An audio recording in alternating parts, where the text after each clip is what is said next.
Ndugu Islam, tuna furaha kubwa ya kuingia katika mwaka mpya wa Kiislamu. Tumeuacha mwaka 1446 na hivi sasa tumeingia katika mwaka 1447 Hijri. Kheri kubwa na ni neema kutoka kwake Allah Subhanahu wa Ta'ala. Inapaswa kuzishukuru na kuzitumia vizuri neema hizi katika yale anayoyaridhia Allah Subhanahu wa Ta'ala. Ndugu Islam, tuelewa kuwa hivi sasa tupo katika mwezi wa kwanza ambao ni Muharram. Na huu Muharram ni katika ile miezi ambayo Allah Subhanahu wa Ta'ala kaitukuza. Katika mwaka kuna miezi 12, katika miezi hiyo kuna miezi 4 mitukufu. Mtume sallallahu alayhi wasallam akatufanulia vizuri, akatuambia miezi 3 imefuatana na mwezi mmoja umejitenga.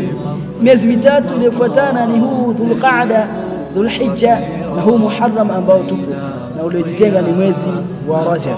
Hivyo wapenzi wa Kiislamu, ikiwa Allah kaitukuza miezi hii mitukufu, basi na sisi tuitukuze na tuipe cheo kikubwa miezi hii mitukufu. Tujitahidi sana katika miezi hii kufanya khairi na tujiepushe sana kujiingiza katika shari. Fiku Eidukum Mubarak, kullu aami wa antum bi khair.